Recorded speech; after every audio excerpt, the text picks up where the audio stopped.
Hello दोस्तों, नमस्कार। स्वागत है मेरे यूट्यूब चैनल दिशा एकेडमी अथरौलिया में। मैं पंकज आपका बहुत बहुत स्वागत करता हूं।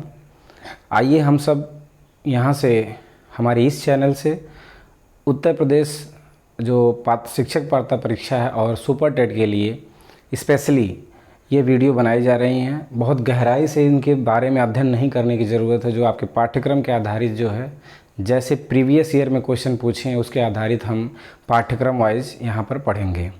तो आइए हम सब जुड़ते हैं और मेरे चैनल को सब्सक्राइब करिए और उस पर बेल आइकन को प्रेस करिए, जिससे मेरी सभी वीडियो आप तक पहुँच सकें। आइए शुरू करते हैं इसके परिभाषा। बेसिक पाठ्यक्रम के सिलेबस में सबसे पहले आता है पर्यावरण का परिभाषा और उसके घटक, उसकी विशेषताएं और वह किसके उसके घटक के बारे में और उसमें क्या उसकी संरचना है। तो दोस्तों आइए सबसे पहले हम बात कर लेते हैं पर्यावरण, इन्वायरमेंट, जो दो शब्दों से मिलकर बना है। पहला है परिधन आवरण, यानी पृथ्वी के चारों ओर जो भी एटमॉस्फेयर में जो भी वस्तुएं, जो भी चीज़ें मौजूद हैं, वह रासायनिक क्रिया के आधार पर उनका कुछ प्रक्रिया, उससे जो बदलाव होता है हमारे पर्यावरण में, पारिस्थितिकी तंत्र में, जो भी परिवेश में हमें बदलाव देखने को मिलता है, वही क्या कहलाता है, पर्यावरण। उसके अंतर्गत सारी चीज़ें जैसे गैस हो गई, ठीक है, मिट्टी हो गई, कोयला है, नदी है, झील है, पठार, पर्वत, इन सब चीज़ों से भी जो भी क्रियाएं होती हैं वह कहीं ना कहीं हमारे पर्यावरण को प्रभावित करती हैं।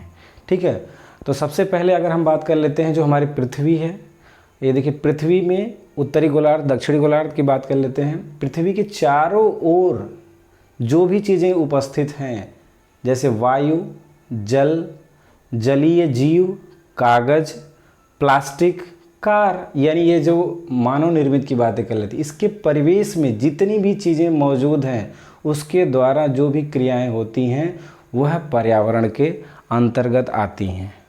अब बात कर लेते हैं कि पर्यावरण के प्रकार, अगर उनकी बात करते हैं, उनको अगर हम उसका बंटवारा करते हैं तो ये दो प्रकार से हम कर सकते हैं। एक नेचुरल तरीके से, एक आर्टिफिशियल या कृत्रिम जिसे कहते हैं, अप्राकृतिक कहते हैं। तो प्राकृतिक तरह से अगर हम बात करते हैं तो जिसमें सबसे पहले आती है मृदा। जैसे एग्जाम्पल्स से बहुत से ऐसे एग्जाम्पल्स हैं जो नेचुरल चीज़ें होती हैं, जैसे मृदा, मिट्टी, जल, वायु, जीव, कोयला, खनिज पदार्थ और भी ऐसी बहुत सारी चीज़ें हैं जो प्रकृति में पूर्वरत हमें मिलती हैं। और इसमें अप्राकृतिक में जो कृत्रिम होती हैं उसमें हम देख सकते हैं जो हम मानव पर्यावरण के साथ एक इंटरेक्शन के तहत उसमें हम जो है कुछ चीज़ों का निर्माण करते हैं जो हमारे पर्यावरण के साथ वह क्रिया करते हैं। जैसे सड़क है और दूसरा वाहन, हम कोई भी वाहन ले सकते हैं, वो भी जैसे उसमें गैस निकलती है, बाइक चलती है या आपकी कार है, वो गैस कहीं न कहीं आपको प्रभावित करती है पर्यावरण को। प्लास्टिक का रासायनिक क्रिया के तहत वो भी आपको यहाँ से देखने को मिल जाएगा प्रदूषण में।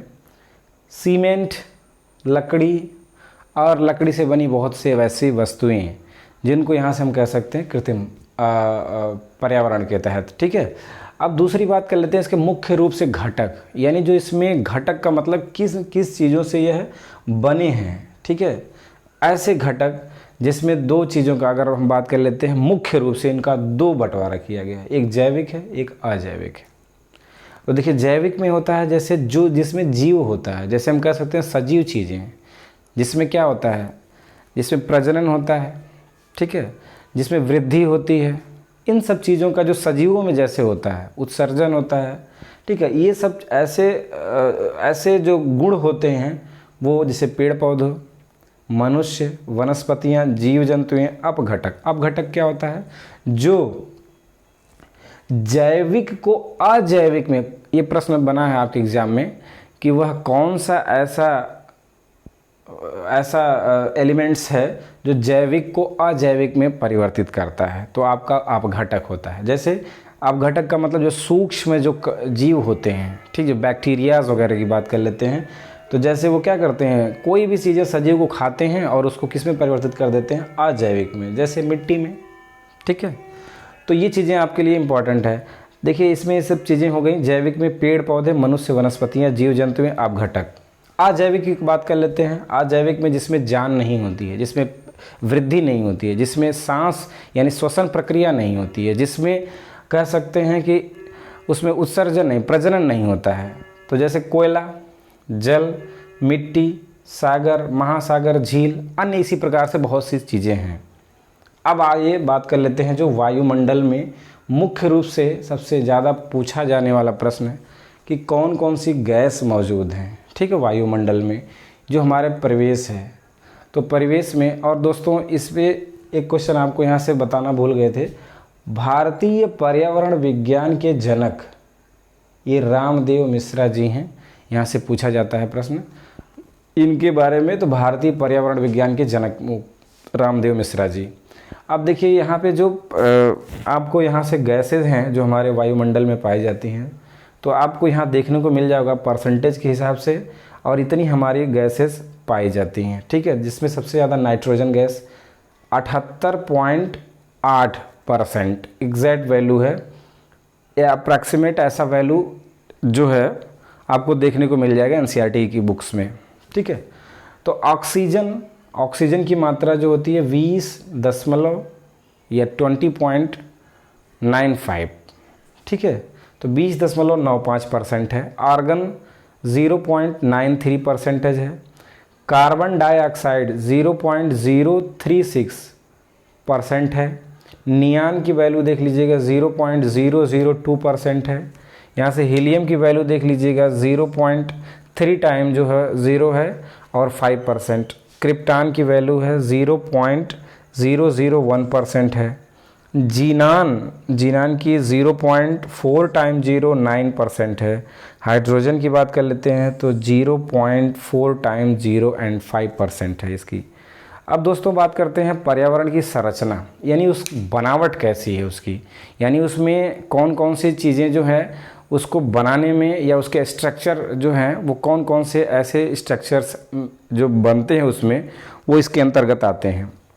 तो सबसे बात कर लेते हैं पहले, ये मुख्य रूप से ये पूर्णतः 4 चीज़ों से बना होता है पर्यावरण। 4 चीज़ों में सारी चीज़ें समाहित होती हैं। पहला स्थल मंडल, दूसरा जल मंडल, तीसरा वायुमंडल और चौथा आपका जैवमंडल। तो स्थल मंडल का मतलब जो होता है पृथ्वी के ऊपर धरातल पर जो हम स्थल मंडल की बात करते हैं, यानी पृथ्वी के जो ऊपरी परत होती है, यानी आगे हम पढ़ाएंगे पृथ्वी की आंतरिक संरचना। तो आंतरिक संरचना में पृथ्वी के 3 चीज़ें आती हैं दोस्तों। देखिएगा आंतरिक संरचना में यहाँ से 3 चीज़ें आती हैं, जिसमें पहला ऊपर आता है भूपर्पटी भाग आता है, दूसरा आता है मेंटल, तीसरा आता है यहाँ से कोर। ठीक है, तो यहाँ पर जो भूपर्पटी और मेंटल दोनों भागों को मिलाकर अगर बात करते हैं तो उसे कहा जाता है स्थल मंडल। ठीक है दोस्तों, इसके बारे में चर्चा करेंगे अगली वीडियो में हम। इसके बाद देखिएगा जल मंडल। जल मंडल का मतलब है यहाँ से जितने भी जो है पृथ्वी पर जितने भी जल हैं, जैसे महासागर, सागर, नदियाँ, इन सब के बारे में हम यहाँ पर चर्चा करेंगे, तो वो जल मंडल के अंतर्गत आ जाएंगे। जल मंडल अगर पृथ्वी पर बात करें 71% पाया जाता है। ठीक है, ये 29% पाया जाता है स्थल मंडल। इसके बारे में चर्चा हम कर लेंगे आगे। वायुमंडल, जिसमें सभी प्रकार की गैसेस पाई जाती हैं, जो यहाँ पर हमने एक बार आपको बता दिया। इसके बाद आते हैं इसके अंतिम संरचना के जो एलिमेंट्स हैं, वह है जैवमंडल। अब जैवमंडल क्या है दोस्तों? ऐसा मंडल, ये देखिए एग्जाम में पूछा गया क्वेश्चन है, जैवमंडल में क्या क्या चीज़ें आती हैं जिसमें तीनों चीज़ें मिली हों। दोस्तों यहाँ पर स्थल मंडल, यानी स्थल भी होना चाहिए, जल भी होना चाहिए, और तीसरी जो चीज़ आ जाती है वो वायु की। जहाँ पर तीनों चीज़ें पाई जाती हैं तभी तो जीवन संभव होगा।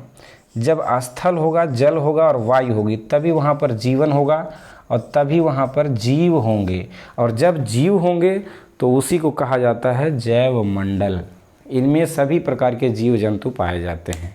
तो ध्यान रखिएगा, जैव मंडल के अंतर्गत वह भाग होता है जहाँ पर स्थल, जल और वायु तीनों वहाँ पर सम्मिलित होते हैं, उस भाग को हम कहते हैं जैव मंडल। तो इन चारों चीज़ों के बारे में अलग अलग हम करके पढ़ेंगे, जो आपको अगले वीडियो में मिलेंगे। तब तक के लिए नमस्कार, थैंक यू।